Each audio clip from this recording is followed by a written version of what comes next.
Are you craving to get out and socialize, quickly jumping on every opportunity that's available for you and for your children?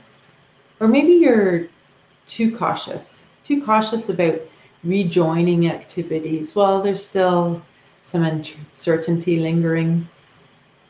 Let's talk about healthy boundaries as we look forward to the year ahead. You're going to enjoy today's conversation. I'm going to be talking about things are opening up, activities are becoming available, what to look for as you move forward to the school year ahead. No doubt, we're all craving social interactions. We feel like our children have missed out on some opportunities in the past 2 years. You may just be tempted to jump on every opportunity to make up for lost time as things begin to open up and activities become more available. Maybe you look at these activities as they are advertised for your children next year, and you're thinking every event, every co-op, every field trip, every class looks so exciting. You want to sign up for them all. But wait, we're going to be talking today about intentionally and with purpose signing up for those activities as we look at the school year ahead. My name is Diana Rolston. I want to welcome you to Spark Homeschool Parent. Spark Homeschool Parent is an encouraging community where we can talk about our fears and our questions and our doubts about homeschooling. So I want to welcome you. You're going to enjoy today's conversation if you just need some time to slow down and reflect. Asking yourself questions about these last 2 years. What are some things that have been good? A lot of good things have come out of these last 2 years of restrictions and mandates, and let's just think about those. But also we need some time to reflect on things that definitely need to change as we look forward with intention and purpose. This conversation is for you if you appreciate thoughts on how to choose which activities as they all start bombarding. Which ones do you sign up for your children? And you're going to enjoy today's conversation. If you are looking to plan the school year ahead and you just need some time to think, what are you thinking about the school year ahead? How do you feel about what's coming up? This is Spark Homeschool Parent. I want to thank you for joining. And I'd love this to be a conversation. So the best way for you to be part of this conversation is to send me a quick comment. And if you're watching live, as some of you are, I'd appreciate that. And we can address those comments and questions as we're live. But also if you're watching the replay, continue the conversation. I want to hear some of your thoughts. And I love hearing where everybody's from. We started as a small group and we're expanding throughout the country, and viewers in Florida and Texas and throughout the United States as well as Canada. I have friends and relatives viewing from South Africa and Australia also, so that's always exciting. So welcome to all of you. I'm Diana Rolston, and today's conversation, it's one that we can all relate to as we homeschool, wherever we are in the country, the continent, or the world. Things are opening up, thankfully, and activities are becoming more available. But what should we look for as we plan for the future in the school year ahead? I do not want to get into a political conversation or judge any regulations or restrictions anywhere. I will just say that I live in Ontario, probably one of the strictest areas to live in the world in the last 2 years. We can debate that, but it has only been a few weeks now that capacity limits on indoor gatherings, bars, restaurants, cinemas, gyms have been lifted. And it was only March 1st that we don't have to show a proof of vaccination, although some museums Some theaters, some galleries in the area still require that. So even though things in my area haven't opened up, different areas throughout the country are at different stages. And it's actually, this is a perfect time to be talking about next year before we start signing up for all these exciting activities that are becoming available. If you're like me, I can't wait. I love having my calendar full of exciting adventures coming up, things to look forward to. So if somebody tells me about something, I am there. I'm so excited about different things that are becoming available and different adventures that I have to look forward to. But some of you are like, wait, I just need to wait and see, and that's so understandable. We don't want to be disappointed again. So many things we might have signed up for got canceled or changed or whatever. But there really just has to be a healthy balance, and I'm just excited about talking about it and bringing up the conversation, hearing different people's points of views. So there's a few questions I'm going to ask today. The first one is, how are you feeling about the last 2 years? And we'll talk specifically about the homeschool environment in the last 2 years. What have you loved? There have been so many great things that have come out of the last 2 years. Myself, I'm an introvert. I really, like all of us, we had to really make an effort to get together with people, and we really felt like we had to choose who we got together. So I planned to get together with those people who meant the most to me, who I have close relationships with. And those relationships grew. So I love that. Some of you have had the same experience. I love the outdoors, and I really took advantage of getting together with friends outside when we were allowed to. And for the most part, that was encouraged. So outdoor meetings, definitely. I really enjoy also quiet. So I could sit on my back porch and for weeks, sometimes like stretches of, felt like months, it was really quiet back there. All I could hear was the birds and some of the neighbors, some of the neighborhood children and the odd dog, and with no traffic. That was really nice. I also, in March of 2020, I was working at a school a couple days a week, and I was doing educational therapy. The school I was working at was at the other end of the city. My students, educational therapy students that I was working with, were at all different locations. I was driving around every day from appointment to the school to another appointment, putting on hundreds of kilometers every week. I'm sure a lot of you can relate to that. I have 3 boys who are young adults now, and when we were homeschooling, they were part of a co-op, various co-ops. At one time, I thought it would be a great opportunity for them to sign up for a drama class, public speaking class. We didn't do a lot of history, so we did a history co-op for a little while. In our area, we had a day program where I would drop them off 1 day a week throughout the year. They also played hockey. 2 of them played a couple times a week. They played soccer. 2 of my kids did robotics. One of them was learning how to play guitar, so he went to guitar lessons. There were 2 youth groups that we drove to, hiking, the odd museum trip. Does that sound familiar to some of you before all of this? You were just driving around to different activities for one of your children, or you'd pile them all in the car and drive and drop one off here and pick up another and just like coordinate the drop off and pick up. And sometimes you stuck around, but you always had something else in mind. And a lot of us can relate to what homeschooling used to be like.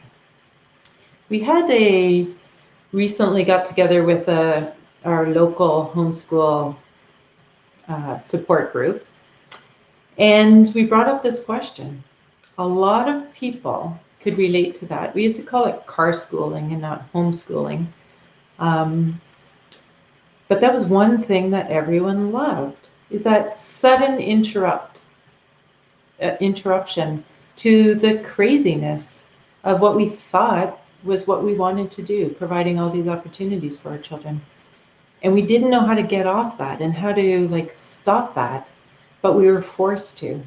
And actually, everybody unanimously decided or reflect and realize that that was a great thing. It was a good thing just to stop and reset. Another thing that the group consensus was that we all had relationships that flourished. Those chosen relationships with our certain people grew. There were some of us too who had lived on the same street for 10 or 15 years and just never got to meet their neighbors. But now, with everybody working from home and children have been home on and off, that's another thing. In Ontario, it's like over 20 weeks last year. But anyway, children were home a lot, so that our homeschool children could meet the other kids in the neighborhood and just grow and have those friendships that they never had before, even though they lived just a few doors down. We also had families when we had to create small bubbles, families that would bubble together. It's like now a verb. So they would bubble together, or they'd be bubbling or whatever. And like if 2 or 3 families became one bubble, they really, they intentionally did that. And that was such a blessing to them. We all had quantity of time with our family. And with that came a high quality of time. There were a lot of good things that came out of the last 2 years of homeschooling. I really encourage you to think about those, because those we want to bring forward into the years to come. And now we've had a taste of it. 2 years is a long time. And we know what really worked and what we really loved over the last couple of years. But then we got to think about, okay, there are definitely some things that we didn't love, some things that absolutely need to be changed, and we can do that now as we look forward to the year ahead, the school year ahead. At this homeschool meeting last week, we very emotionally and passionately agreed that there was too much online learning. If you have a child in high school, it's kind of the default sometimes to do classes online, and they continued. So a lot of our children did do online, but we definitely realized, although the benefits of it,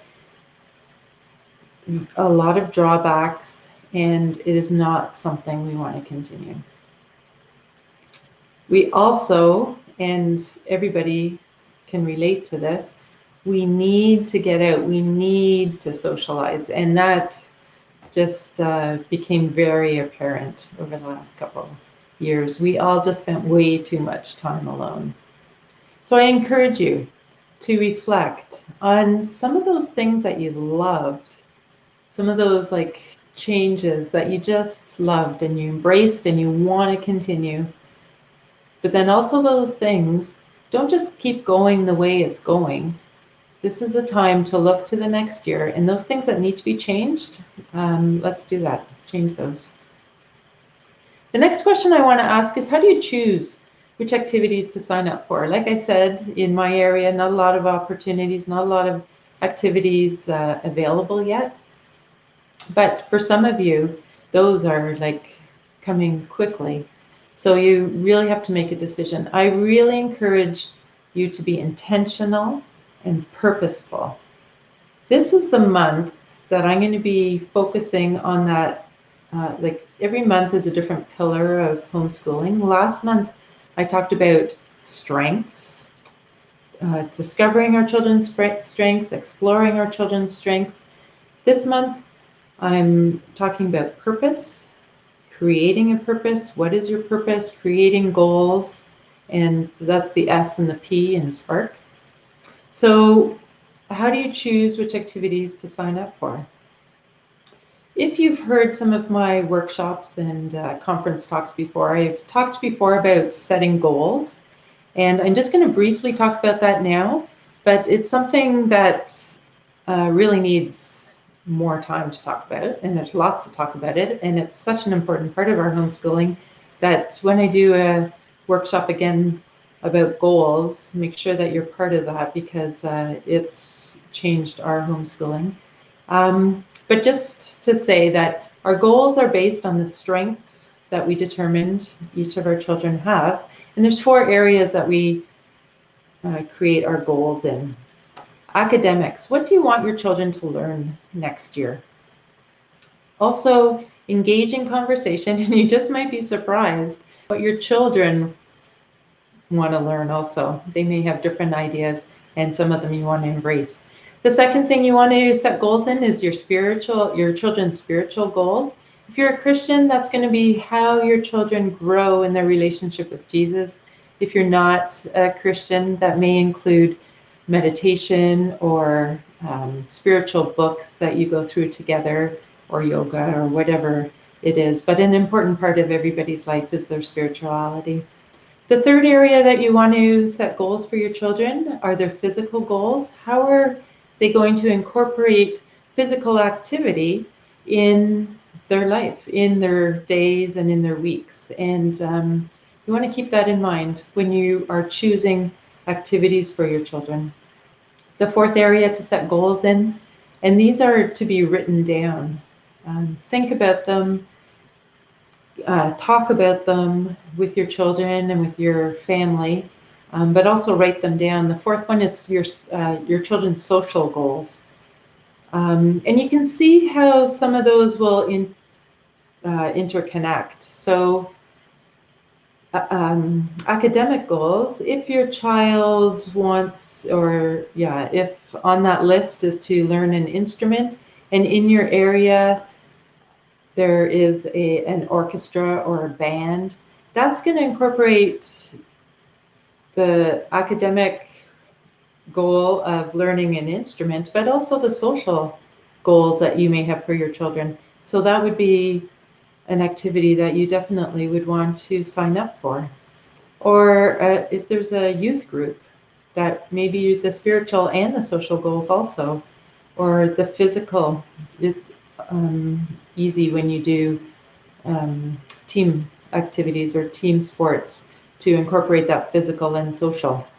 So I encourage you to spend some time looking at your goals for the next year, and with purpose and intention, sign up for those activities that meet your goals. I just want to stress that. Sign up for those activities that meet your written goals so that you do it with purpose and intention, and you don't just get carried away with everything that sounds so exciting that becomes available.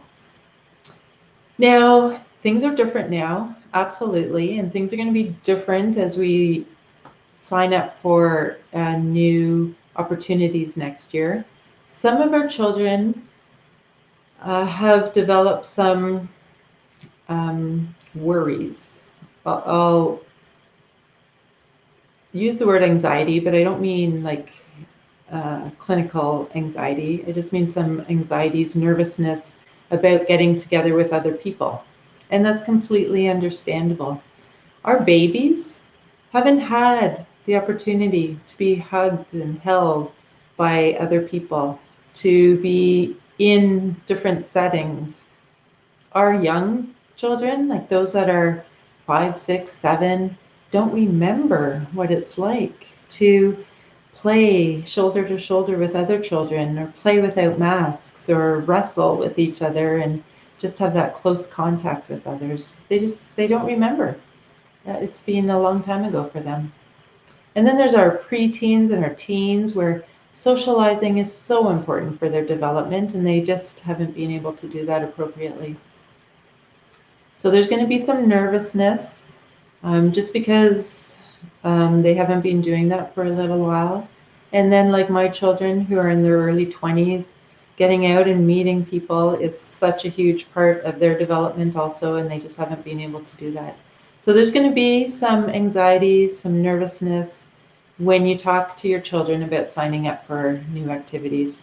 I was looking for a little bit of like advice or something I can pass on with regards to those. And here's just a few things that were suggested. Check in frequently, as we do as homeschool parents.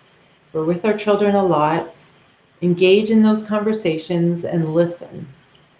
Listen without interrupting. Validate their feelings. Share the way that we cope, because we have nervousness too about getting back and interacting and signing up for a whole bunch of different activities. Let our kids know it's normal. And teach them the ways that we cope. I recently listened to a podcast about when our bodies are tense, like different signs of nervousness. It tells our mind that we're anxious.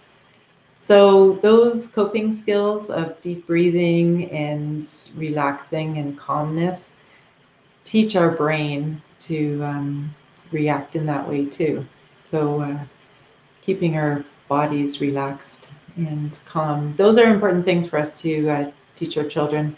And also just watch for those early signs of anxiety. For some kids, it's going to be biting their nails or being fidgety or irritable. For our older kids, worry, restlessness, fatigue, difficulty concentrating, trouble sleeping, all those types of things. And then our smaller children who aren't able to communicate a lot, you may find tantrums and meltdowns and aggression. So keep those in mind. The most important thing is to keep those conversations open. Keep your children part of the decision making of what activities you're going to be re-engaging in or signing up for. And keep in mind those goals that you have, that you've mutually come to together. One of the most important things that we all agree on is to stay connected, to seek out relationships, to make a point of getting together with those that we have relationships with and that we love. But it's just remember, it's not going to be the same. It's going to take a lot of energy this coming year as we incorporate activities back into our schedule and our children's schedules. There's procedures and there's going to be continued restrictions, and yeah, things probably will change every once in a while. So it's going to be tiring. Keep that in mind. Yeah. The third question I want to ask you, for you to spend some time thinking about, is how are you feeling about the future? What are you looking forward to? There should be a lot of things to look forward to.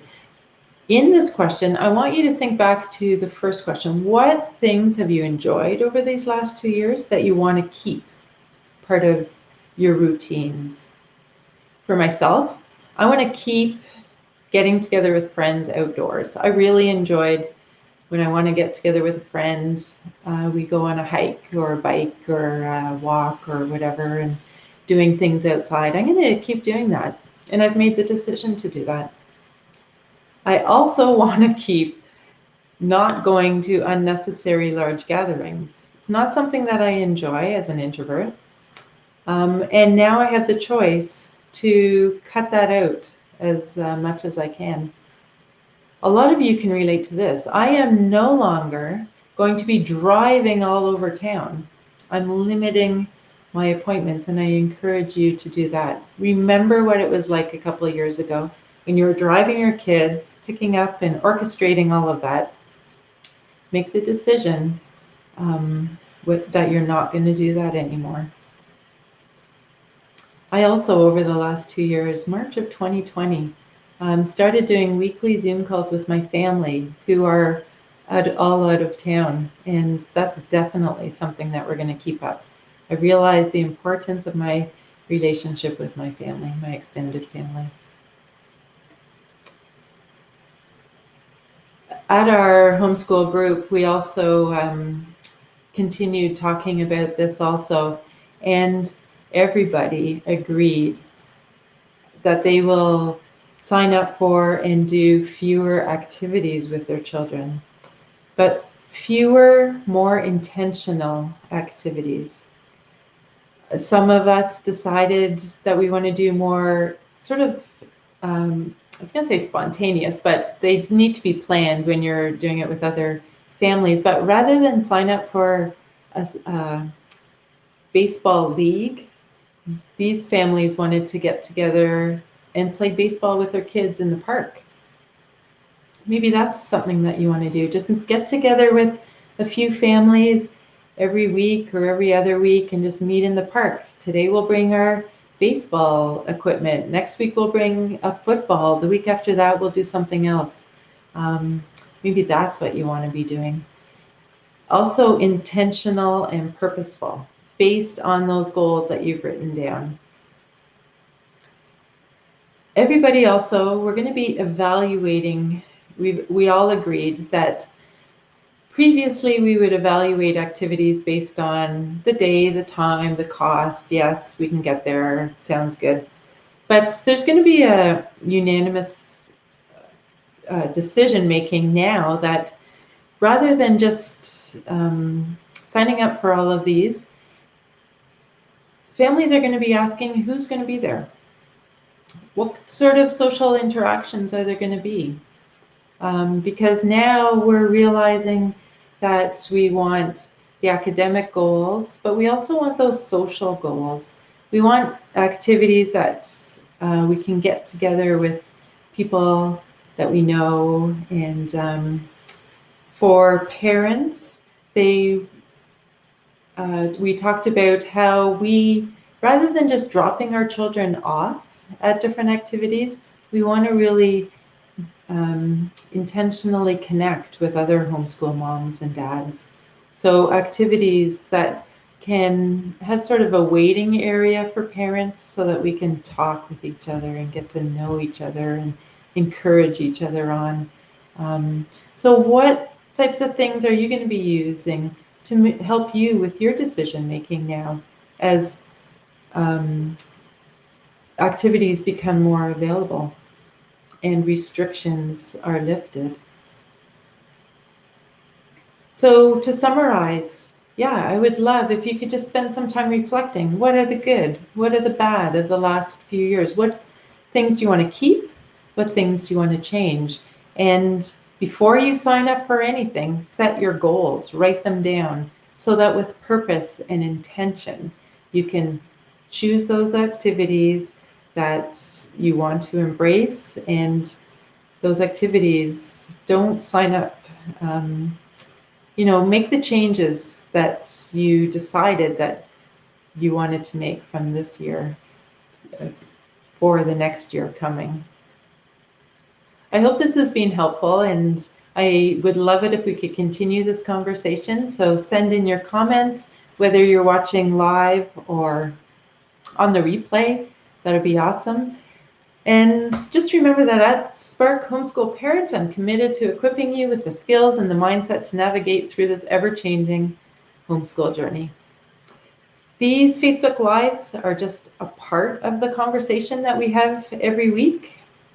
If you'd like to get more involved with our conversations throughout the week, join me at Spark Homeschool Parent, which is a Facebook group. If you want to see past Facebook Lives, I've been doing them every week now. I don't know how many there have been, but it's been 6 or 7 months now, so there's quite a few of them. You can go to the Facebook group Spark Educational Therapy. That's my educational therapy company. And in the video section there, they're all stored there. So take a look at some. I've had some great conversations with different people, and you might find something that's helpful there.